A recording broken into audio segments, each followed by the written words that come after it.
All right. So with me today to break this all down, we have Mike Korobonics, Law and Crime legal analyst, here in the studio with me. Mike, thanks for being here. Thank you for having me. And we also have criminal defense attorney Eclyenne Mercy joining us via Skype. Eclyenne, always good to see you. See you too. I'll start off with you, Eclyenne. So this is the testimony from Jane Doe number 1. And in the first trial, the jury could not make a decision about this. This was where they did not convict him. They were deadlocked on the count of kidnap for her, the forcible rape charge, as well as the forcible oral copulation charge. So what do you think that she said that made them have these questions or not come to that decision? Not come to what decision? I just wanted to clarify. Not be able to make a conviction for him on this with Jane Doe number 1. Oh, well, with regards to Jane Doe number 1, it was my understanding that she didn't do well on the stand. She was able, like the defense attorney did an excellent job of just slicing through her testimony, giving the idea of it was actual consensual sex. So that is what the defense did. So they did an excellent job of being able to be like, all right, well, you had a relationship with him. You had a rapport with him. He's not, you volunteered getting in the car and things of that nature. So the defense was on her, and they did an excellent job, and it showed because the jury could not convict. Right, and we also know that she had some changes with her story and what she said, because at one point she had said that she was transient. Then when she testified, she said she lived with her mother. We also know that she couldn't identify him out of a lineup. So I think those are some of the big things that they just could not get around, maybe. And he is a big black man with a lot of tattoos. And she wasn't able to identify not one of them. So these were things that if you did have a relationship with him, if you did know him, you would automatically see. And she did not testify to that.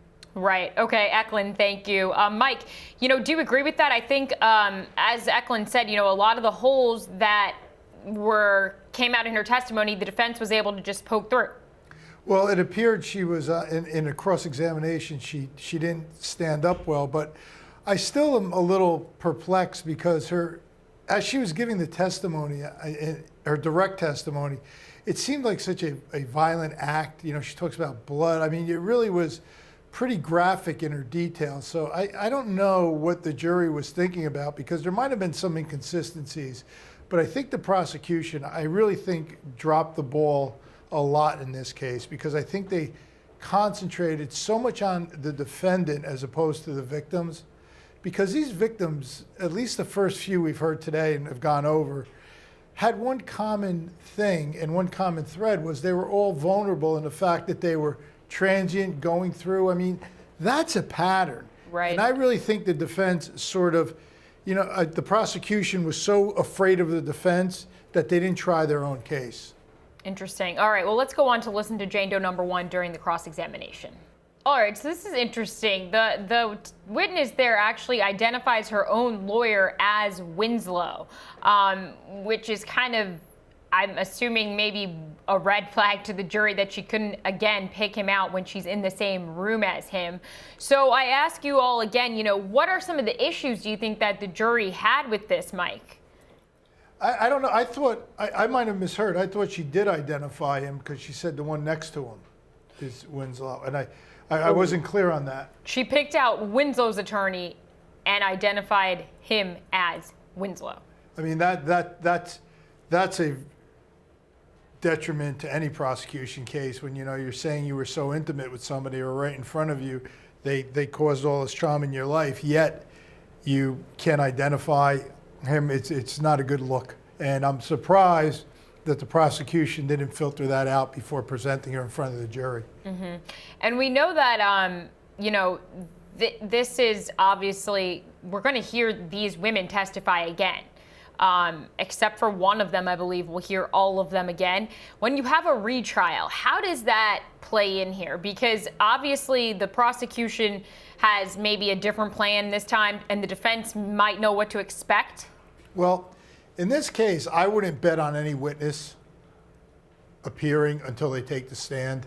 I mean, you know, these are very traumatic kinds of trials, and all these victims, alleged victims, have gone through this once. I'm not so sure if when it comes to coming to the stand, they're all going to be so prepared to go forth again, because they've obviously had a rough time the first time, and it's just going to get worse with prior statements. Right. All right. And Eclyenne, I'll come out to you now. Do you think that with Jane Doe number 1, there were problems in her testimony that the jury might have had? Oh, absolutely. Not just to what my co-counsel just specifically said, like how she really came out, how she testified was an issue. Again, these are forcible rapes. And unfortunately, we have jurors who watch Law and Crime, who watch Law and Order, who watch CSI Miami, and they want drama. They want the intrigue. And you can't say stuff like, hey, he forcibly raped me, and this is all that happened, with a straight face. So I don't think that she was really prepped correctly with regards to how to respond to defense, because she was on the defense. When the defense attorney was questioning her, she was basically on the defense, and it looked like nothing really happened. Although, you know, her testimony is that it did, but it really didn't, from a jury's perspective, didn't really hit the jury like it's supposed to. So I think that that's a thing that the state is really going to look into, which is witness prep. All right, Eclyenne, Mike, thank you so much. We're going to take a quick break right now on Law and Crime. When we come back, we'll continue to break down the Kellen Winslow trial. Stay with us here.